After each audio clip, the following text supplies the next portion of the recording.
Saudara, tadi ada yang bertanya, kenapa sih Pak Mahfud tuh baru sekarang kok baru ngomong sesudah 14 tahun. Saya baru jadi Menko 3 tahun. Dan baru saya tertarik untuk membuka ini. Sudah ada kasus Rafael itu, saya minta rekapnya deh, siapa sih yang pakai pencucian uang? Hah? Enggak tertarik. Karena enggak boleh kita buka itu. Nah saudara, enggak boleh buka yang itu, enggak boleh. Tetapi kalau saudara tanya rapat, kami ini 3 bulan sekali rapat nih dengan Pak Agus dengan semuanya. Ini daftar rapat lengkap, bertemu kami, jangan dikira kami enggak bertemu. Apa pikiran kita tentang ini? Ketika bertemu, ternyata melaksanakan undang-undang tindak pidana pencucian itu sulit. Sehingga protes kita tuh apa? Kepada rapat itu, kenapa sih tidak pernah membangun kasus? Sudah ribuan kasus ini kok tidak membangun kasus, dikonstruksi kasus sendiri. Itu setiap rapat aparat penegak hukum menyatakan sulit, Pak, ini harus ketemu ini dulu, kalau ini ketemu harus ini selesai dulu. Itu betul. Oleh sebab itu mari kita lihat ini memperbaikinya bagaimana gitu. Bukan salah itu diberi beban sekian orang, satu rangkaian orang pencucian uang saling kirim gitu. Bagaimana nih menegakkannya?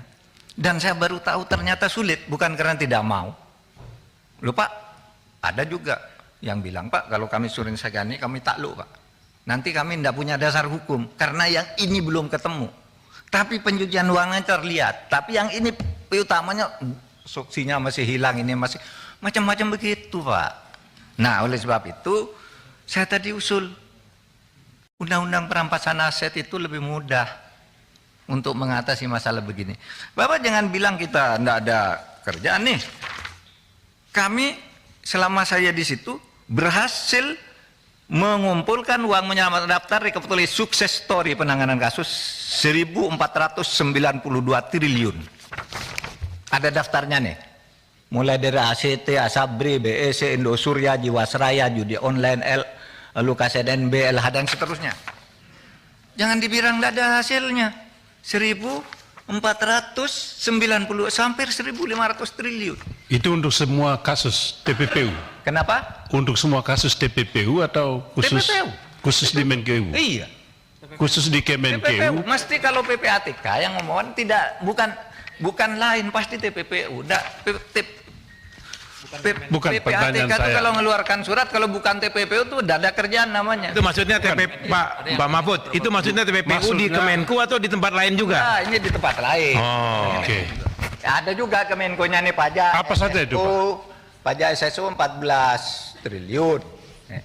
Ada juga banyak ya. Pajak EH dan sebagainya. Banyak narkoba. Ini Pak. Tapi saya nak kemukakan ini tadi kenapa? Karena kita tidak bicara sukses story. Bicara temuan. Karena ada kasus. Itu. Nah, baik. Pak Isi, Saudara sekalian. Pak Mahfud, itu uangnya ada enggak nyata itu uangnya? Kenapa? Uangnya ada itu. Lah ini putusan pengadilan, Pak. Iya uangnya maksud saya, ini case, ini kasus. Lah iya dong putusan pengadilan. Maksud Terus kita saya enggak ngitung. Putusan pengadilan ambil. freeze gitu. Itu sudah di freeze. Sudah eksekusi, Pak? Oh iya, sudah divonis. Sudah ada yang dieksekusi, ada yang belum. Enggak. Ini Uangnya belum. Lukas NMB misalnya, Lukas NMB. Kan kami ngumumkan sebuah data Pertanyaan saya begini, Pak Mahfud. Enggak. Pertanyaan saya, ini kan di list ini adalah jumlah keberhasilannya TPPU itu. Apakah uang itu nyata sudah dikembalikan untuk negara maksud saya? Nyata karena di Sudah dieksekusi maksud saya. ada yang sudah dieksekusi, ada yang belum. Ada yang belum. Lukas NMB Nah itu yang saya tanya. berjalan. Oke. Itu yang saya tanya. Ada yang sudah, ada yang belum. Ya, Ya, ada itu. yang sudah, ada yang belum. Ya. Kalau Bapak-Bapak tak tanya, apakah uang sejak tahun 2009 sampai 2013 ada semua? Loh ini kan kasus. Ya ada semula ada di bank karena berputar terus, bisa ada, bisa bertambah. Bisa kurang, bisa bertambah. Oleh sebab itu harus diusut. Gitu loh. Kok tadi berputar-putar pertanyaannya gitu aja? Padahal sederhana loh. Cuma satu rangkaian anggur diambil satu, lalu ini pajak katanya. Padahal ini yang banyak ini bea cukai. Nah, datanya Bu Sri Mulyani salah iya. Nih, datanya nih. Surat yang asli semula tuh dikirimkan by hand yang ditandatangani orang pajak yang menyerahkan. Ini di sini kasus mengenai tadi yang 108 triliun. Nanti saya tinggal ini. Ini tidak bisa diserahkan dengan surat karena sangat sensitif.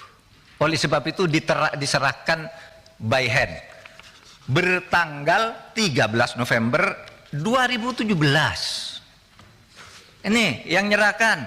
Ketuanya Pak Badarudin, Pak Dian Ediana, kemudian Heru Pambudi yang dari Bea Cukai, Dirjen Bea Cukai, lalu Sumiati Irjennya, kemudian Rahman Dirsa dari Itjen, Wigianto Bea Cukai. Ini ada tanda tangannya semua nih. Bahwa 2013 kasus ini masuk, tapi 2020, bentar Pak, 2020 belum selesai, kita kirimi surat baru. Nah, ketika surat baru ditanya, kita ketemu sama Kementerian Keuangan, ini yang saya ralat sedikit, di situ bilang ada Bu Sri Mulyani, lalu Irjen bilang surat itu tidak ada. Bukan Sri Mulyani, yang wakil ini saya ralat. Waktu itu ada Wamenku, Irjen, dan ini, itu bilang surat tidak ada. Lalu ditunjukkan, lah ini apa? Lah itulah yang dijelaskan oleh Bu Sri Mulyani. Itu yang dijelaskan. Yang sebenarnya Bea Cukai, diambil satu pajaknya, yang lain dikeluarkan. Sama dengan pegawai Kementerian Keuangan, dia nulis 3,3, padahal kami nulisnya 3,5. Lain diambil, dipisah nih rangkaiannya. Oh yang ini, yang pegawai keuangan aja. Padahal ini satu rangkaian main pencucian uang nih. Satu rangkaian dipisah karena ini orang luar katanya. Pak Menko, tadi Pak Menko bilang surat itu boleh ditinggal ya? Boleh? Nah, nanti boleh kasih kami Pak ya? Boleh. Oke. Yang anu toh, penyerahan Surat. by hand, iya. Iya. Ini berita acara, bukan hanya surat, ditandatangani semua nih. Siap. Bahwa kasus penyelundupan emas itu, yang pelanggaran Bea Cukai itu, ini 2017 ditutup. Sehingga kami kirim lagi surat itu. Lalu bilang tidak ada di depan Wakil Menteri. Loh ini ada, baru dicari ketemu, itu yang dipakai dasar menjelaskan oleh Bu Sri Mulyani. Dan tidak ada follow up terhadap surat itu Pak Mahfud Apa? sini. Tidak ada follow up dari surat itu. Surat yang ini? Tidak ada. Tidak ada follow up sama sekali Tidak dari ada Kementerian sejak Keuangan. tahun 2017, bahkan masih diterangkan Bu Sri Mulyani 2 hari lalu itu, dikatakan ini sudah selesai. Lah kami cek ke sana, tidak ada tindakan terhadap Bea Cukainya. Hanya pajaknya, ini tindakan Bea Cukai begitu banyak, lalu kok hartamu banyak, pajakmu cuma sedikit, lalu dihitung pajaknya, suruh nambah pajak aja. Izin Pak Mahfud. Hah? Urusan pajaknya aja ini kejar dari laporan Surat itu. pajak kan pajak sedikit. Bukan indikasi TPPU-nya. Kenapa? Dilepas. Oh, oke. Izin Pak Mahfud. Izin Pak Ketua. Ya, itu 180 T itu tadi ya. 180. Berarti kan 180 T itu di luar 349. Di dalam. Kan kita nyebut 349.